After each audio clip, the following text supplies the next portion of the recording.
This podcast is part of the Batman Universe Podcast Network, hosted by the BatmanUniverse.net. Check out everything related to Batman and the entire Bat family at the BatmanUniverse.net, including news and original content related to comics, movies, television, merchandise, video games, and more. Also, check out some of the other unique podcasts that TBU has to offer. Consider supporting this podcast by becoming a patron on Patreon. Even $1 can go a long way in supporting this content that you enjoy. Look for a link over at the BatmanUniverse.net to offer your support now. And now, on with the show. I'm back, baby! I'm back! The boys are back in town!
Why isn't anyone ever just whelmed?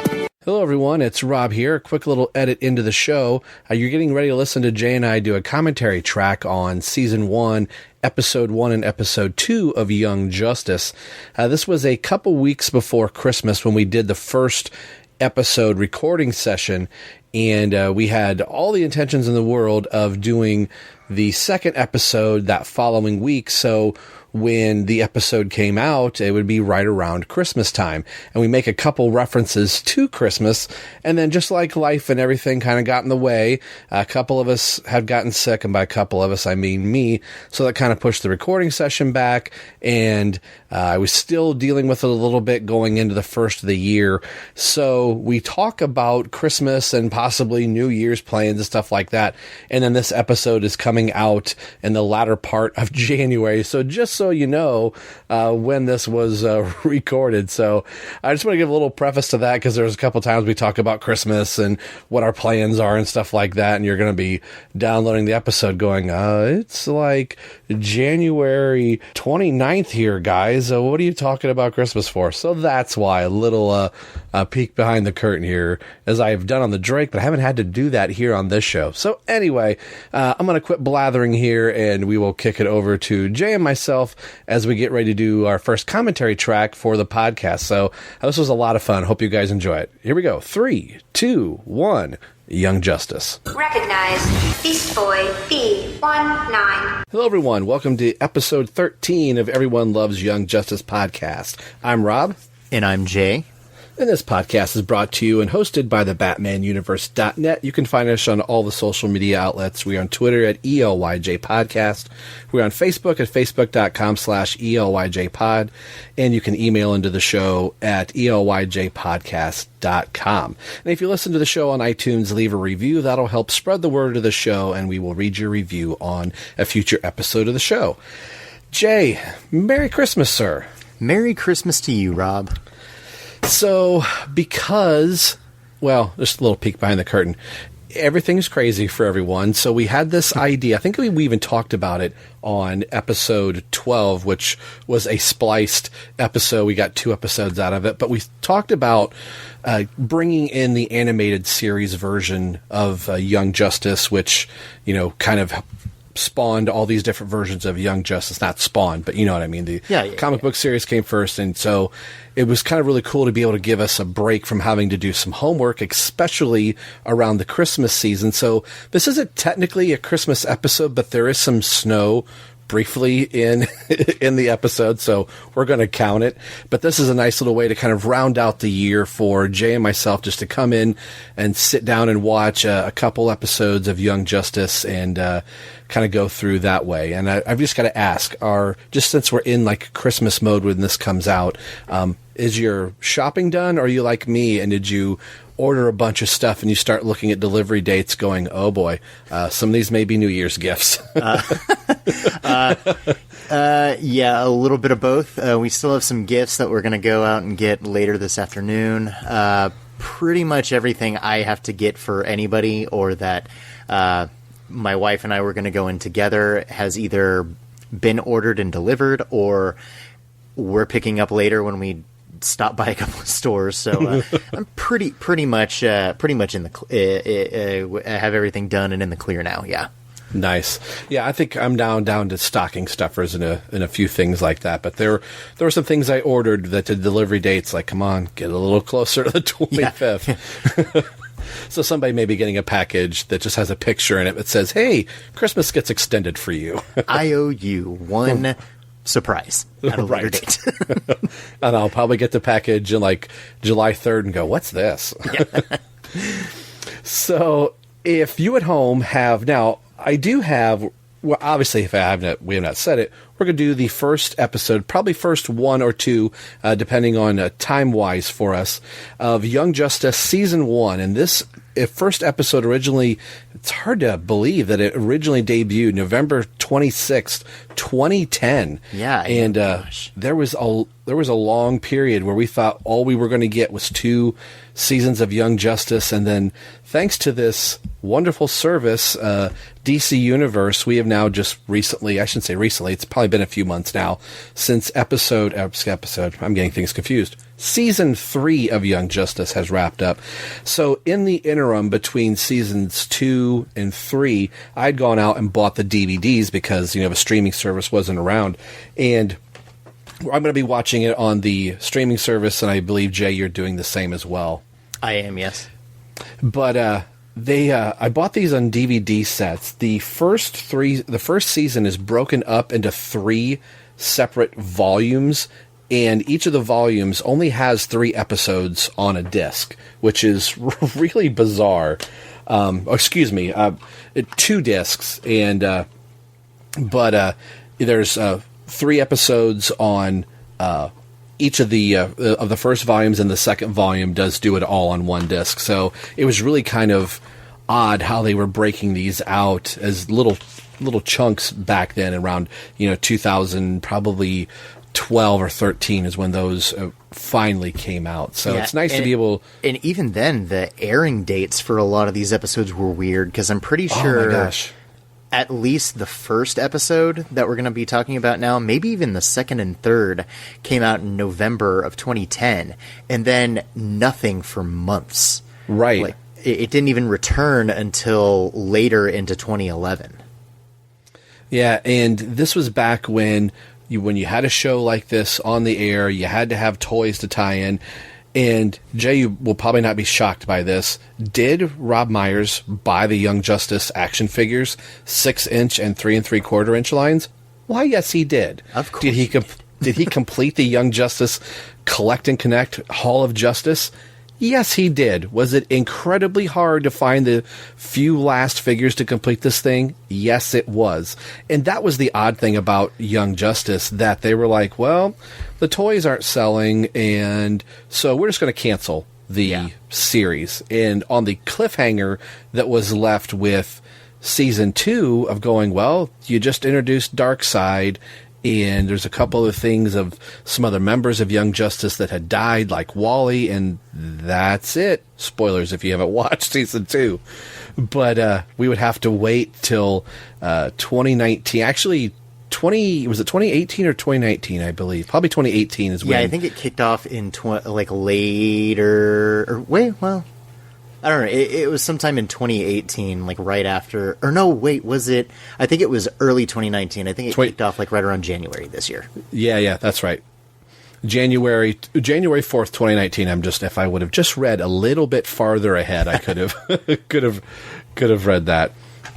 But so this is what we're going to do. We're going to watch episode 1, and we were talking about potentially doing the quasi tie-in comic, or the issue that this is loosely based off on. It was a Teen Titans Young Justice issue called Graduation Day, and that's what this is. So they kind of aped it, is probably the better word, of some thematical elements.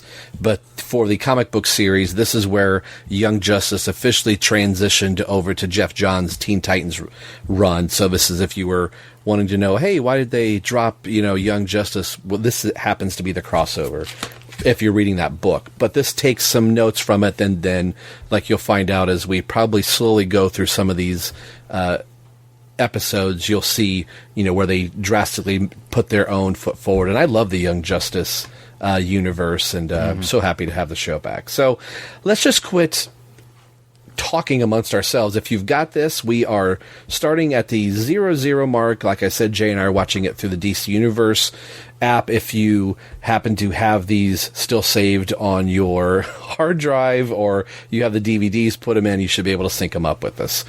So we'll do it in the Lethal Weapon style. We'll do 1, 2, 3, and we'll go on 3.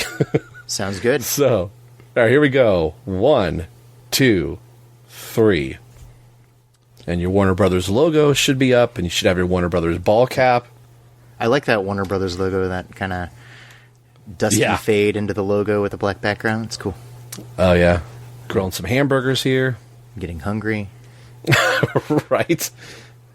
Reminds me, I've got it. So there's our first little snow with Mr. Freeze. I loved the opening of this.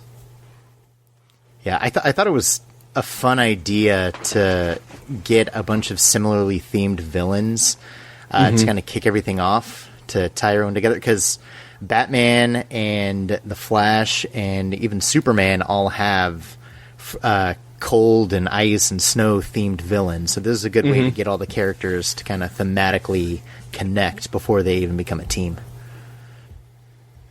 And if I'm remembering, to hear Dick Grayson's laugh and Freeze is trying to figure out, where that's coming from. That was a nice little touch. Yeah. I mean, I've made my thoughts known about, Tim's Robin costume and how I absolutely love it. I love Dick's here. I love how they adapted it. I think this is the way to update kind of the classic Robin look without being overly designed and ridiculous. So I really I like all the Robin suits on the Young Justice show, come to think of it. Yeah. Now we're in this is Metropolis, right? Or no, wait, this is Central City. Central City, yeah, sorry. Yeah, I was talking. This should...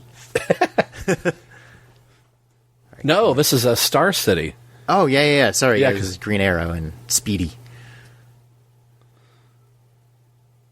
And I always dug the voice actor for, which I'm blanking on, there'll maybe an annotation here somewhere later, but the voice actor for Roy Harper. Yeah, I don't remember. Alan Tudyk's Green Arrow, isn't it? Yes. Yeah, the vocal cast for this show, other than one exception that, if we get to the episode, I'll talk about it, or I can just mention, did not like Brent Spiner's Joker at all. No, I thought that was a missed opportunity. I thought, Brent Spiner, that'd be pretty cool. Yeah. It sounded inspired and like it would be a great fit, but I just didn't like, a lot of it was, I didn't like the way the character was written either. But other than that, I love the vocal cast for the show. Everybody is cast perfectly. And I can't remember his first name, but the voice actor, last name is Payton. Craig Payton, I think that's right. Carrie, I think. Carrie, yeah. Does Aqualad. I love him in this. And then later on in season 3, he'll do Black Lightning. Who does he does Cyborg in Teen Titans and Teen Titans Go. Yeah. Now we're here back in Central City with Flash. Here we go. Flash and Kid Flash. I do think it's funny that they call Kid Flash KF as a nickname, which takes just as much time to say as Kid Flash. Right. You're not saving anything, but hey, it's cool. You're not saving any time here, guys. Which is actually kind of funny considering the Flash is all about speed, you know. Yeah, exactly. And you Also, have to think that's okay. that's a Wally thing. Just call me KF. Like, okay. Yeah, exactly. I really like the addition of the goggles on his suit. Mm-hmm. I mean, that's pretty much a straight, direct adaptation and everything of the comics Kid Flash suit, but adding the goggles is kind of a nice touch. Mm-hmm. It's good. Now, I got to Hall of say, Justice. I've actually been to the Hall of Justice in Cincinnati, Ohio.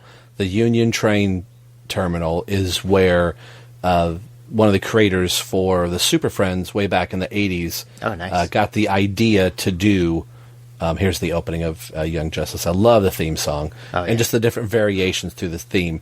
But the Union Terminal in Cincinnati, Ohio is the inspiration for the Hall of Justice. And they don't change much at all from what you see in the even here in Young Justice, and then in the Superpowers show is pretty much faithful. There's a fountain there, the long spires that go up through the top. It's pretty cool. So I took a Superpowers action figure and I placed him on the front steps. My wife this guy, oh my gosh. Nice. Yes, that's me. Yeah. There's a Hall of Justice like ride kind of thing at Six Flags here, so that's always fun to go by. And it's decorated up like it. It looks really cool. Yeah, I've seen a couple different pictures. I think you had posted some, and then there have been, I think Andy DiGenova has posted a few from different, amusement parks that he's been to for Six Flags. Yeah. And I love the facade that the Hall of Justice is, that the team thinks, all right, we're getting inducted into the Hall of Justice. And it's Speedy that knows this isn't the real place. This is just the public tourist attraction, that there's a watchtower. And you have a little joke's going to come up a little bit where Green Arrow's like, oh, you didn't tell your guys? See, written by Greg Weisman. Keep binging Gargoyles, everybody. Gargoyles is a show that's just, I think, sorely underappreciated. Oh my gosh. It's one of my favorite shows of all time. Really? Wow. Yeah, I mean I'm not like really. That's pretty cool. I love. Just the concept and idea. The show's really good, but then it gets really deep into like its own mythology while pulling in like a bunch of different types of like historical legends and myths. And it's just fantastic. Hopefully, the Disney Plus service allows for some sort of revamp or continuation of it. That would be really cool. But we're talking about Young Justice here, so. And I like in this scene that Roy's the only one that knows what's going on, and the other three, Kid Flash, Robin, and Aqualad, are just content to be like, well, we're here, What's the big deal? And they really can't grasp why Roy's ticked off. Yeah. He's a cynic from the start. Right. And I like how deep this wasn't. Again, we were talking about Super Friends a little bit ago, like how just one-dimensional Super Friends is. You have a bad guy, they come in, save the day, and it's over. Just how deep and how all of the stories in the first few seasons of Young Justice seem like a one-and-done comic. But then as you start going through, little plot points start getting fed in here, and it's not heavy-handed. That you get to like episode 12 or 13, and you start getting callbacks to, season or episode 1, 2, and 3. That I started realizing, holy crap, they're playing a long game through this. Yeah, they build their own mythology and their own universe, which is really cool. I think that's something. Go ahead. I was just going to say, I love that Bruce Greenwood came back to voice Batman. I loved his portrayal in Under the Red Hood. Yes. Yeah, of course, Kevin Conroy's at the top. I love Diedrich Bader on The Brave and the Bold. Just a completely different kind of Batman, but in the same vein of kind of a, more quasi, serious Dark Knight. I loved Bruce Greenwood's portrayal, so glad he got to voice him here too. Yeah, and again, we were talking about sorely underappreciated. I think replacement's the wrong word. He's a very solid Batman. Yeah. Throughout this. Like I said, Under the Red Hood is tops for a lot of people for the DC animated, I would say not universe, but DC animated films that they've done. And a good portion of that is for, obviously, the writing, but Bruce Greenwood's Batman in that. And he just continues to deliver that through here. Yeah, and I mean, there were times and points where Kevin Conroy sounded like he was wanting to retire the role, permanently, like after Arkham games, which clearly hasn't happened. But right. I remember even when Young Justice came out, there was kind of a general consensus that if somebody was going to have to, quote unquote, take over the role from him, pretty much everybody was okay with Bruce Greenwood being a suitable replacement, for lack of a better word. Right. I do like that line a few minutes ago where, they're saying, this is a League mission and you guys aren't trained. And they say, since when? Like, what have we been doing this whole time with you guys? Mm-hmm. And then Flash, I think it was, said, we meant you're not trained to be on the League. It's kind of cool that, they at least recognize that, hey, we've been fighting with you guys. So, why are you treating us like equals when we're out fighting individually, but now that it's a team aspect, you're not letting us join in. What's going on here? So it does create some of that cool kind of semi-conflict to drive them to want to create their own team. Mm-hmm. And still the three of them are trying to figure out, well, who's going to be, that happened a little bit, but who's going to be the team lead here, where, Dick almost has I'm Batman's partner, so clearly it's going to be me. And it's just, again, it's cool just how they... Sorry, I'm just watching Wally fall off the building here. So what's his name? Flash Boy. Flash Boy. But again, just the seeds that they start planting in and start building their own universe. And so there goes Robin right there. And Aqualad, I really like his design and how they. Yeah. I love this. Like how bears. he utilizes his powers is just so unique compared to like what Aquaman can do. They really made it like he is, even though he's a underwater, kind of themed superhero, he still has a power set that's unique enough that doesn't just make him another Aquaman. Right. And I like how his water bearers in the design are made to look like eels. Yeah. Spoilers, everybody. That was Double X of the Cadmus Project. Yeah. I do like that, too, that they pulled in those concepts and ideas from like the Young Justice comic and the Superboy comic, with a lot of that, fourth world stuff appearing as early as this here.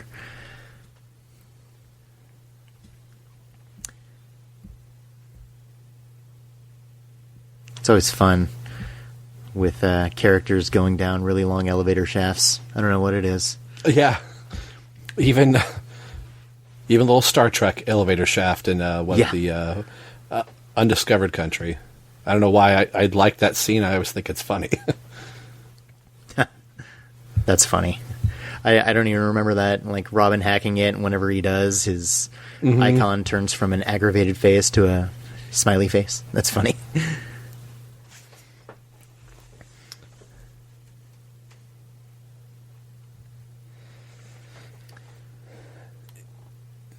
And I like how each of them are doing their own, like, well, this is what I would do if I was with the Flash. This is what I would do if I was with Aquaman. Right. They have the idea to go in to this Cadmus lab, but that's about as far as they got with the idea. Yeah. Like, we don't have any plan what we're going to do when we get here.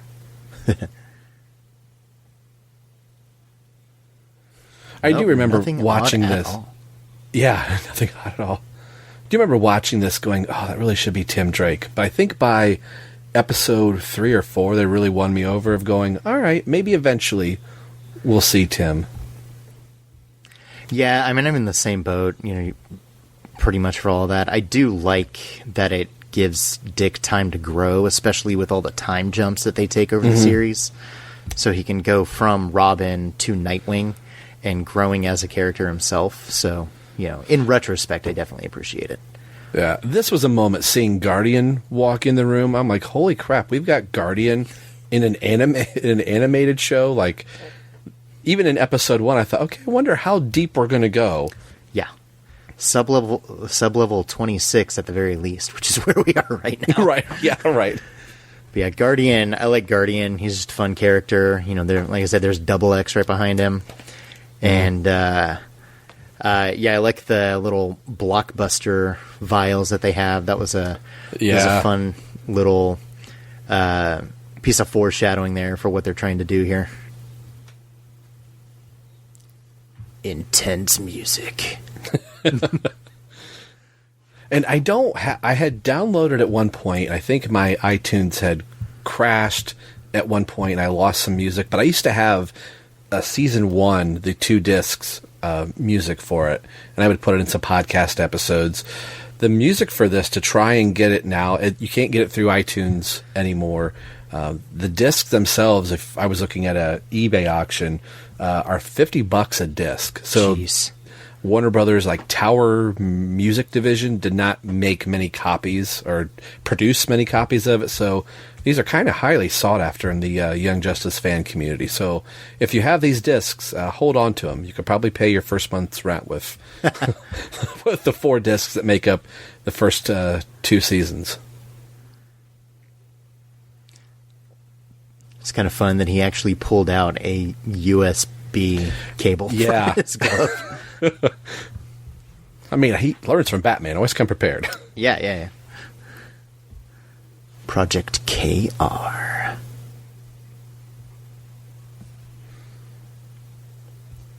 Now, was it a surprise for you that it was Superboy the first time you saw this? Not at all. I would like to say it wasn't a surprise at all. I thought he would fit into it. I thought, KR.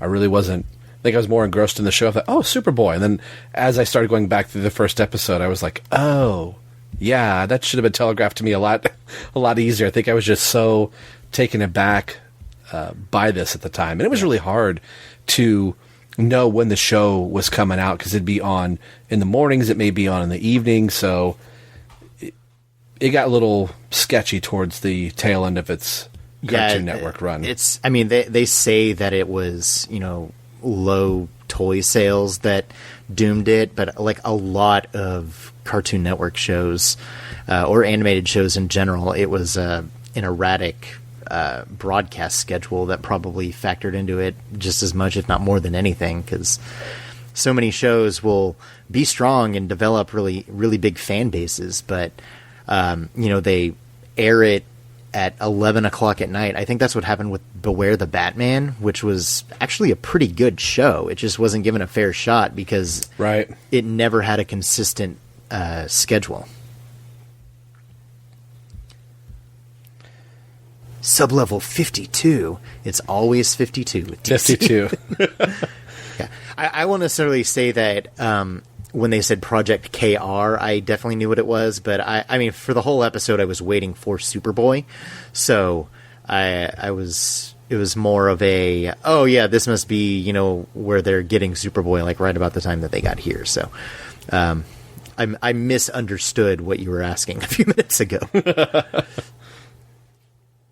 Yeah, I didn't piece it together at that point, but I knew he had to be somewhere here. If I was better versed in Superboy, in his backstory in the comics and everything at this point, when I saw Double X and Guardian, I probably would have put it together right away, but I hadn't really dove into any of his solo series at that point, so it was I knew who they were, but I didn't know how they factored into it. So I like this gag repeats with Wally quite a bit, the running headfirst into a problem and then literally crashes into the person that he's trying to save or do. We were talking about numbers just a little bit ago. The number 16 plays heavily either in This is Earth 16 that they're on, but the creators of the show put reference to the number 16 in a lot of different things, and I think we've already missed the first number 16 reference, but they said in every episode somewhere the number 16 is either prominently in the thing that they're doing or is hidden in the background. Ah, cool.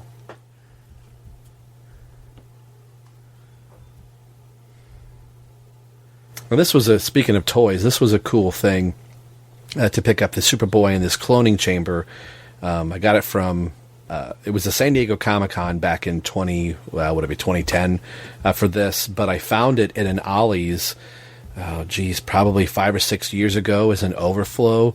Oh, wow. And it's the 3 3/4 inch, the little figure, but it still works. I haven't changed the battery all these years. There's a little button on it, and the chamber glows, and the little creatures that are above Superboy glow as well. It's a really pretty neat little. It's all cardboard packaging with plastic, but the sound effects and the lights still work. It's pretty neat. Very cool. These the genomes. These are Genomes. unique. My gosh. Do what? No, I could not think of their names. It's like little creatures. You said genomes. I'm like, geez, Louise, Rob. They're unique to the show, aren't they? I don't ever remember seeing them in the comics. No. I think they have been since utilized elsewhere, but I believe this is their first creation for the show. Get some G-Trolls. Yeah, that doesn't roll off the tongue because No. genome is an actual thing. That's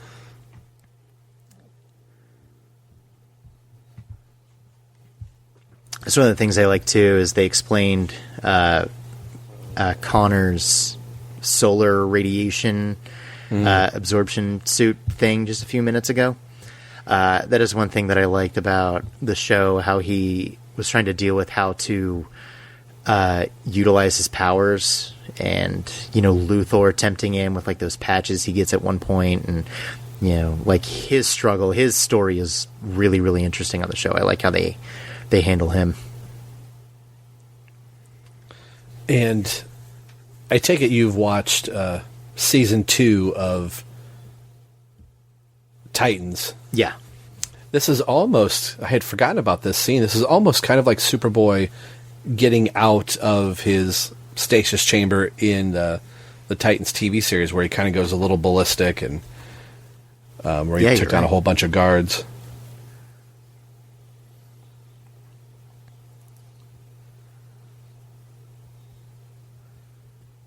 I'm not always a fan of, the heroes fighting, especially when they make a super character like Superman or Superboy or whomever the aggressor, but it at least makes sense here because, he's probably never been outside of that little chamber before, so he doesn't know what's going on.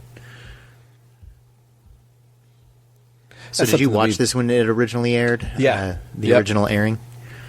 Original airing, I had set the DVR up just in case, but I watched it I think it was Saturday mornings when this was originally on. Yeah, I think for this one, I couldn't catch it when it was on, but I DVR'd it and watched it like the next day, so I pretty much caught it. And then had to wait a couple of months until we got some more. Yeah, right. Because I remember thinking, that's it? Was it only a 2 or 3 episode season? Then I started, going online and looking and saw that they were running into some issues and would have to wait. All right, well, it's a fun episode. Yeah, they're really good. The Dynamic Music Partners, they do a lot of like great music for a lot of these properties. It's Lolita Ratmanis, Christopher. Oh gosh, I can't remember his last name, and he just appeared. And Michael McCushton, Christopher Carter, I think it is. Yeah. I actually got a chance to interview them a couple of years ago through like a email interview, and they had some really cool answers. I'll try to find that and pull it up, and we can add it in like the show notes or something. Yeah, that'd be great. All right, well, that was the end of episode 1, Jay. So while people at home are switching DVDs, or maybe VHS was still around, while people are getting stuff set up, because we know, like, DC, like the VHS. Get your Betamax players Betamax. out and the Laserdisc. I was just going to say, there's one guy that's like, I bought these on Laserdisc. While we're waiting on that, before we just go right into it, because I know if you're watching on DC Universe, sometimes the transitions are really weird sometimes, or I don't know if you've had it, it's kind of skipped like partway into the episode. Yeah. So yeah, I had to rewind about 20 seconds for it to get queued back up right at the beginning. Yeah. Real quick while we're waiting, I just wanted to ask you, have you picked up any of the new Lego minifigures, the DC set it on, if your son does any of that stuff? Yes.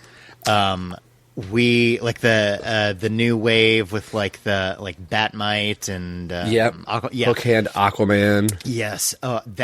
There is hardly a dud in that line. Let me tell you. No. Just looking at it, I'm like, I would not be upset to get any of these, but obviously there are some that I would want more than others, and I got them, and I'm so happy.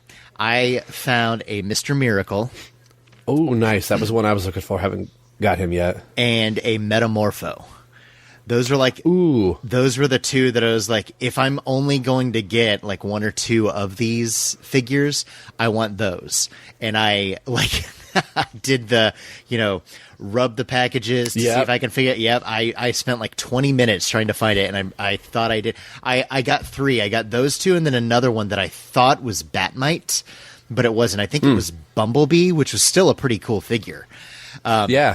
I gave that one to my son and kind of snuck the Mr. Miracle and Metamorpho figures to work, and they're on my desk now at work. I'm going to have to try and track down Metamorpho. I've got, in front of me, I've got 4.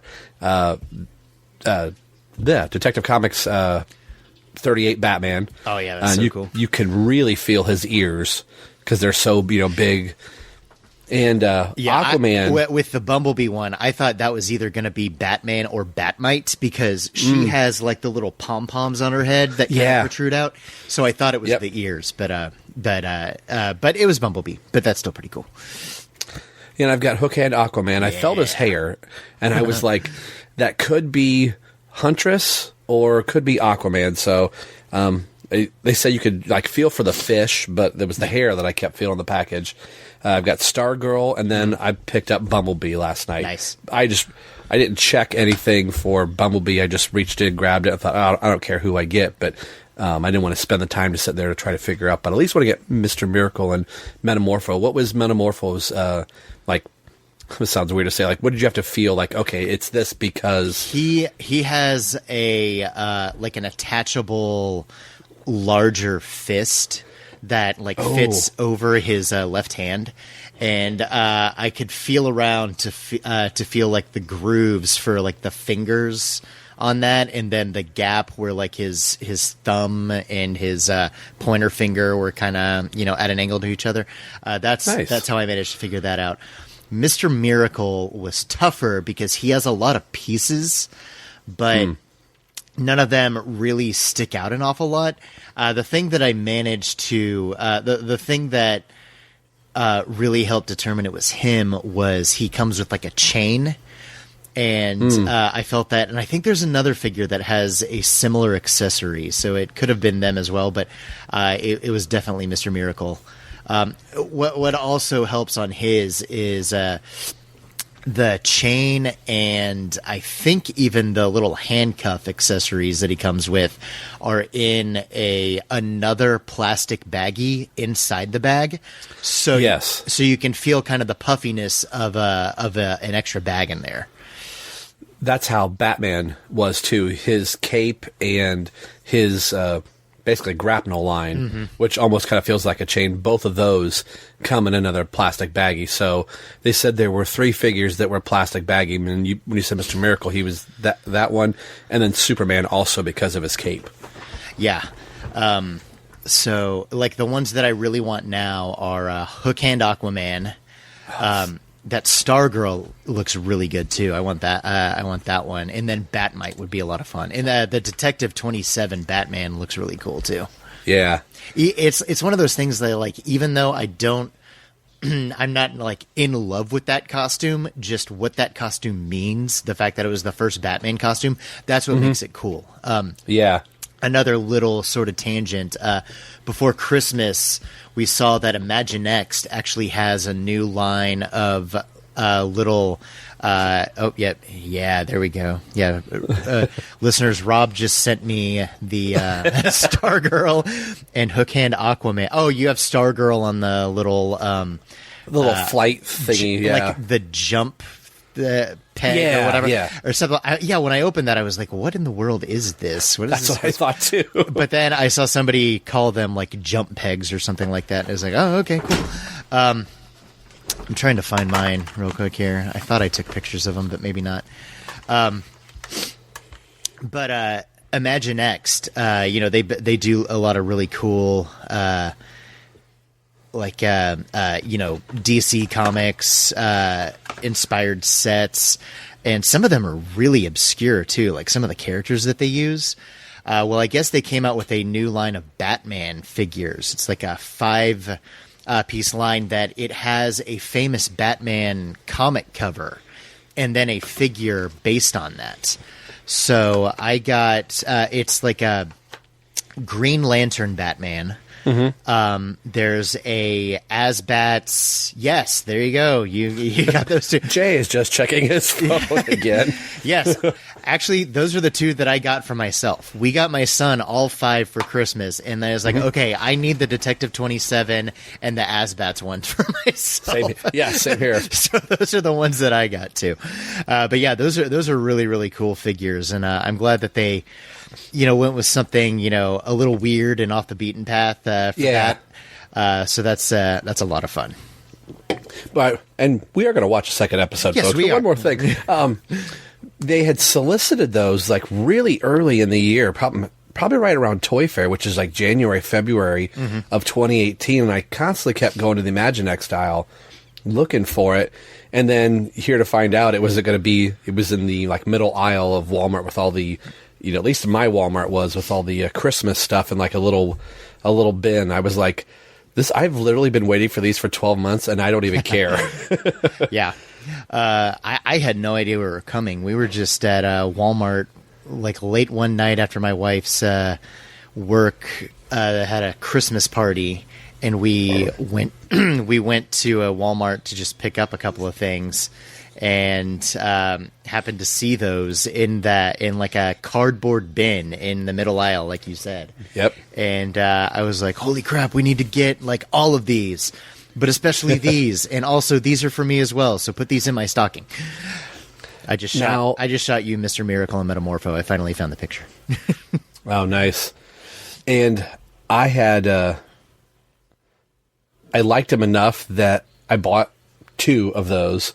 And I thought it'd be really kind of cool to open one, but I really liked the package. So I broke down and bought a second Asbats and Detective Comics 38. Oh, yeah. Mr. Miracle and Metamorpho. As an audio medium, this does nothing for you guys. But I'll tell you what, I will put these up on the Young Justice Twitter page, and you guys could check them out when this episode drops. So, yes. Jay, if you're ready, we could talk about toys all day long. I know I could. Yes.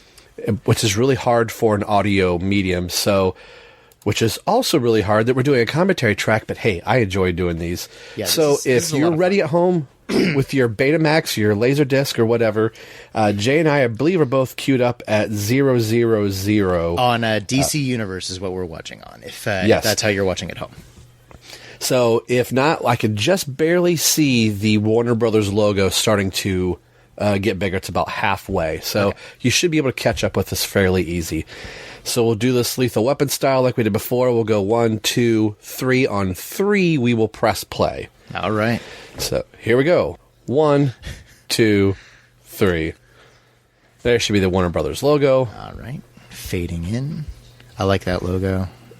Yeah. Kind of miss it, but whatever. What are you going to do? Yeah, same here. And again, this is episode 2, Fireworks, Young Justice. We've got the Light here, talking to Dr. Desmond. And spoilers for anybody who hasn't watched this before, but and it's been a while since I've watched it, so I want to see if I remember this correctly. This is a group of a bunch of supervillains. Like I'm pretty sure Luthor's part of this, and a couple other. It's pretty much like the League of Doom, but not being called the League of Doom. It's got Vandal Savage and Right. Yeah. So this is fun for me because, it's been a while since I've watched it. So in some ways, it's like I'm watching it for the first time because it's been so long. I don't know when the last time I watched it. I think probably as they were announcing that season 3 was coming around, I wanted to kind of get caught back up, but that was probably about a year ago. And I'm not talking like 2019. It's probably like 2018. Probably is the last time I watched it. Yeah, I know. Like I watched it when it was on the air, and I think I may have mentioned this while we were watching the first episode. Yeah, there we go. Aqualad. I love his design. So cool. Yeah, definitely. I'm pretty sure I said this during the first episode, but whatever. I watched it once more when it was on Netflix. But even then, it was just kind of I had it on my iPad, like at work, just to watch while I was in between, doing assignments or whatever. So it's not like I was really paying attention to it. It was just kind of there. Now, I think I said this in the last episode. The number 16 is a prevalent number throughout Young Justice. So maybe as we do these off and on, we'll try to see where the number 16 appears. It could be on a clock. It could be something that they say. Yeah.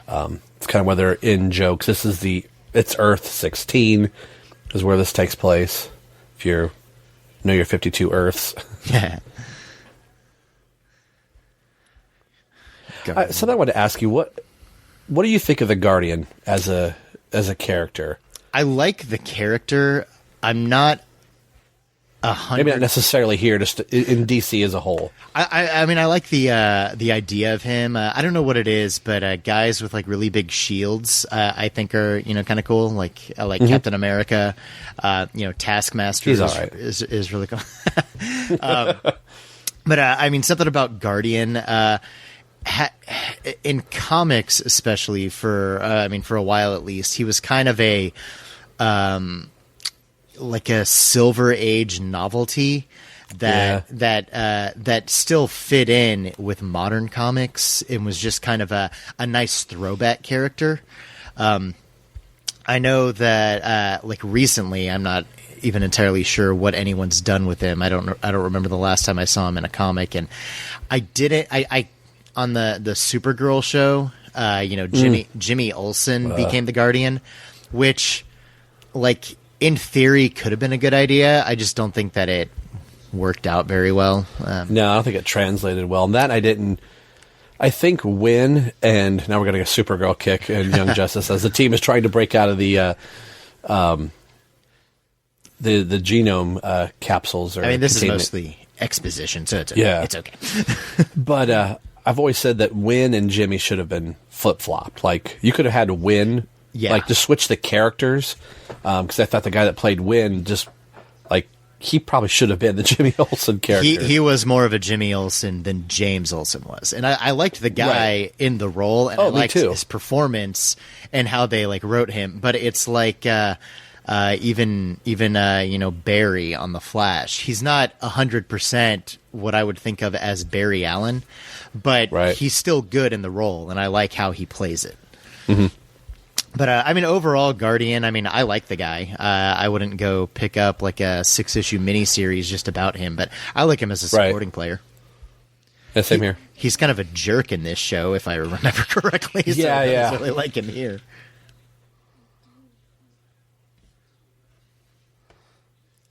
Like we've talked before in the last episode, that the voice cast is just stellar all the way through. And I got to look. I can't remember who it was now. I think I forgot to say it in the last episode. But I could have swore that Andrea Romano did all the voice casting, and she did it. But they must have taken cues from her because everybody's voiced so well, and I think all the voices just fit who you hear those characters are. Yeah, totally.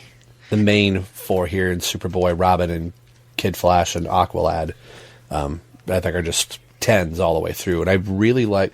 Is it Cray Payton that's Aqualad? I think so, yeah. Yeah. I love his voice. And he's able to, later on in Season 3, do Black Lightning and can differentiate between his voice enough that... And he does Cyborg, too, doesn't he? Oh yeah, that's right. Because I mean, he's Cyborg on Teen Titans Go, and I mean they're all distinct voices too. Yeah, That's what I love. What's his name? Is it Cam Stewart? Is that who does Superboy and Superman? Yes. Yeah, I mean, I love that he voices Superboy as someone that does sound like a younger Superman with the Superman voice he uses, and still makes them, pretty distinct, even when they're talking to each other. We'll get into like some of the characterization of Superman in a little bit that I'm not 100% sold on the show. But I mean, again, his performance as both characters is great, especially since it's the same guy pretty much voicing the same guy just at different points in his life, if you want to look at it like that. And yeah, the Jesse McCartney as Robin, just excellent work from him.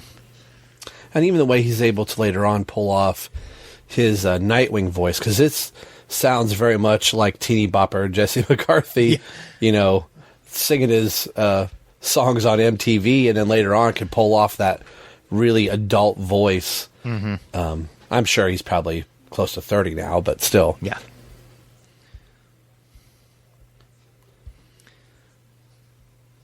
Not whelmed at all. Not whelmed. And I love the speak in the show that they use. Their little catchphrases and like what Robin says. Why is anybody ever just whelmed? And all that stuff. And got the Aster and all those things. Yeah, I mean, Greg Weisman, is the showrunner and head writer and everything, or maybe not head writer, but definitely the showrunner. And I know he wrote this, and he did Gargoyles back in the '90s, which was very much became very much about long form storytelling, instead of just like they would have episodic stories like in individual episodes. That sounded kind of redundant, but like each episode, I gotcha. Each episode would have like its own story, but it still was part of a wider story that was going on with like all the characters and like different journeys they were going on. So he kind of takes that same approach here with Young Justice, but like right from the beginning. I'm gonna be using.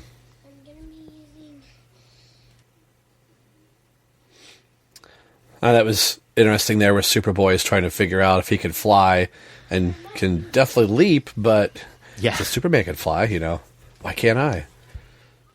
But it looks look at that. They're on level 15. Nah. Just one below. 16's right above him. Or below them, rather, I should say. Yeah. Sub-level 15. That's what I assume SL means, is sub-level. I like that. I know. I don't believe it. Telepathically helping them. And that Bart's ahead, or not Bart, Wally is still ahead, even when he's not trying to be. I know it was never really used, probably never used in the comics, but I really liked Superboy's yellow. I know my colors. Looking at Wally, his white suit. Thought that was a unique design for his Cadmus. Yeah. Super suit. Yeah, I don't remember. I think, like, right from the beginning, wasn't he in kind of that unitard that he had, that he just threw the sweet leather jacket over? Yeah.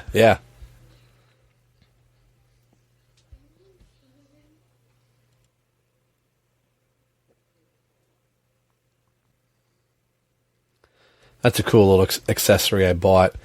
All of these figures in 4-inch to get the Hall of Justice, and then in 6-inch. But Robin has the little computer on his wrist, and it's in a translucent blue piece of plastic. And it actually has stuff, written on it, which I thought was a little attention to detail that Mattel put in. So it wasn't just like a piece of blue plastic. It actually looked like it had a screen with different characters and stuff on it. Yeah. Oh, that's very cool. I think it's, if I remember correctly, it might be Vandal Savage's face on it. So you can punch it all you want. That's right.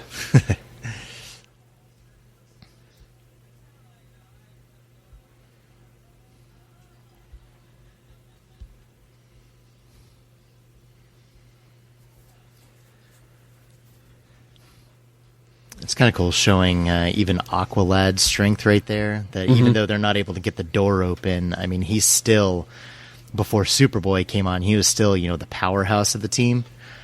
Just with his, enhanced, anatomy and, body mass and density and everything. He's going to be stronger than the others just with all the time he's going to spend underwater going down to the depths. So that's kind of a unspoken, subtle little touch right there. And I think we probably said it in the last episodes. I think the water bearers and how his eel tattoos light up and draw the water. I think it's just such a cool design and weaponry for a character. Yeah, it's very cool. Like with shows like this, it's always kind of tricky when you introduce a new character, especially if they have a name that matches another character. And I remember thinking kind of the same thing when they announced him. It's like, well, if they're going to have Aqualad, why not, use like Garth? Yeah. But, I mean, they made, does he become known as Jackson on the show? I can't remember. Was that in the comics? I think it's just the comic. Calder yes. is what he is in the show, at the very least. Calderon. Yeah, I mean, he's just such a good character on his own that, I mean, that quickly went away. Any sort of trepidation toward him. And this is Blockbuster really quick, right? Yes. No. Yes. And I don't know if I never put it together before, but they said Dr. Desmond, and Roland Desmond is Blockbuster. From the comics. Yeah, and I would like to say that I picked it up, but I probably won't.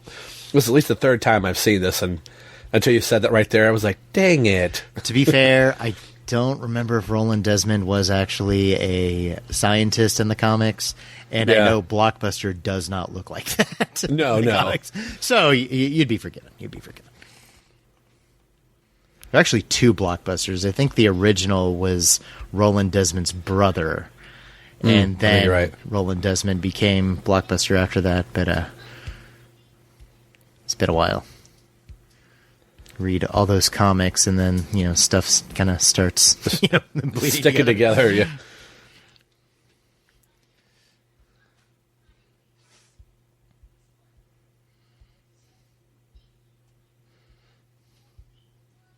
Instrumental music. Yeah, the double punch. And then Wally having him trip over him. Yeah.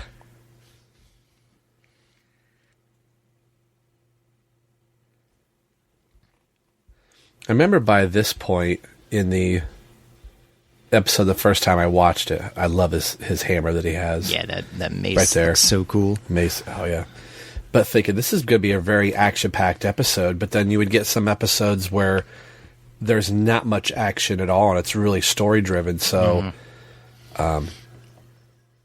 there's a good balance throughout the series of the focus on every episode.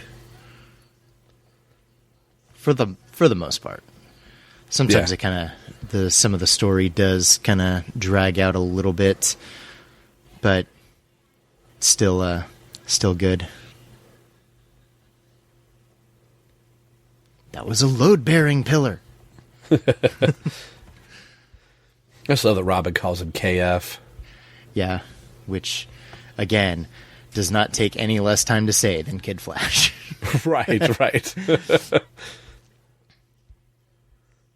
Like in this situation, when the Flash isn't around, they could just call him, Flash. Flash, I'm sure it would be okay.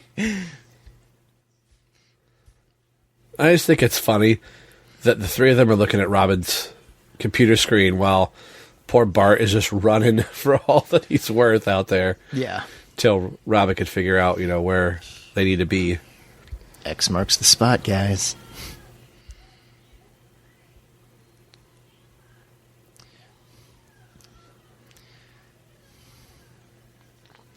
He doesn't use the electricity as much with his water. Yeah, I mean, it makes sense if he's going to have like some sort of bioelectric shock like an eel would. But, I mean, what he can do with water constructs and stuff makes him, plenty powerful on its own. But, electricity, kind of makes sense along with that, with the nautical theme.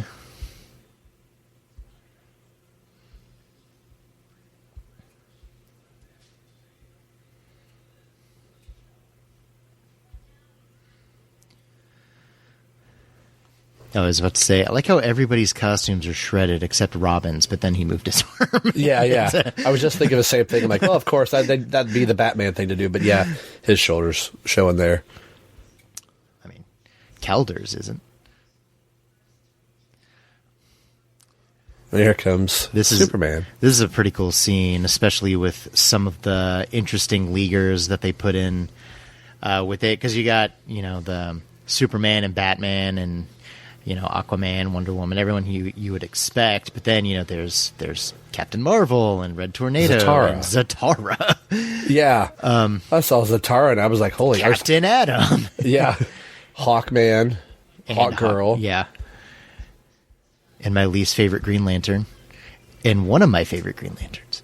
Have you... I think it was in this. Did you ever see when they drew Conan O'Brien into this scene?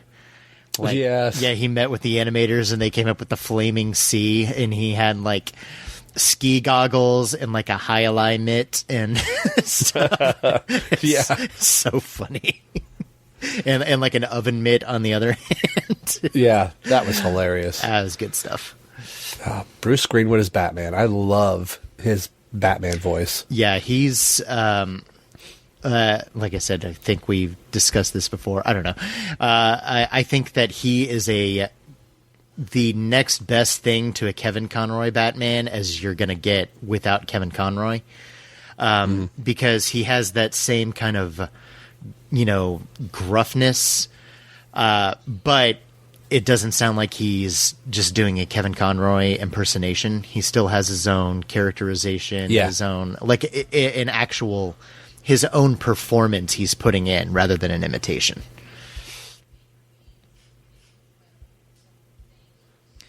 Now, you were talking about Superman's characterization earlier. What was it that you weren't quite on board with? I mean, I think, Flash and Aquaman's arms were like super long in that shot. Yeah.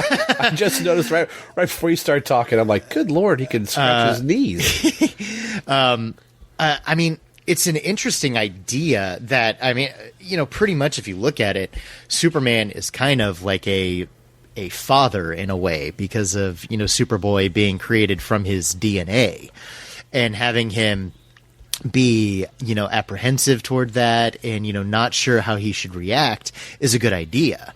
Mm-hmm. I just don't think that they give enough of Superman's perspective on it to make him come across as anything other than kind of a dismissive jerk about the whole thing. Something I thought was interesting at the time, I thought, oh, they gave Aquaman a beard. It's a little nod to, the 90s, but it's like, it's just really weird to see Aquaman with a beard. And now living post, Aquaman in Justice League BVS, where, in the comics, because of Jason Momoa, now Aquaman has a beard again. Yeah, seeing him without a beard is like an anomaly now. Right, yeah. But I remember thinking at the time, that's an interesting choice, but... And Tornado. Yeah, and I love that Dick is wearing sunglasses because, of course, they have to protect his identity. Right, and sunglasses are going to do that. I love that they have Black Canary in charge of training. Oh, me too. I mean,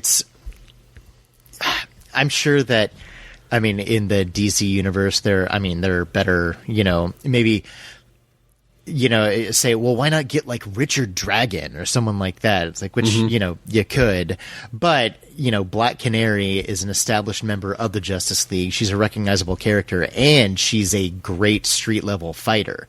So, why not have her? And then Ms. Martian, I like her a lot too, even though Same here. Hello, Megan does get to be a little much sometimes. Yeah. But I was never really a big Miss Martian fan. Like, if she was in the comics, I was like, oh, okay.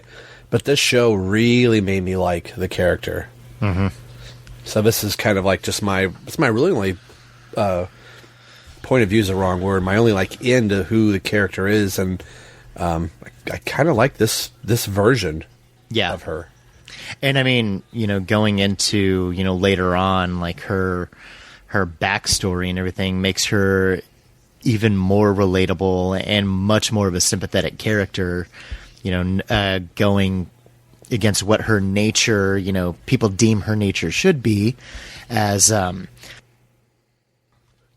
white Martian, but then choosing to be something else. There's some really, really great drama and character work that they wring out of that. Ooh, there's our first look at the light. Or that would become the light. I do like that they kind of call that out, that, the League is taking kids to do the work they don't want to do. Mm-hmm. How, that could be, perceived as like, and they call us the villains when we do this, when they're, sending kids into danger. That's a kind of interesting, kind of, for lack of a better term, playing both sides of the argument right there. Yeah. Man, that goes quick. It does. All right, well, this is where we're going to end this right here. This was really fun to do, Jay.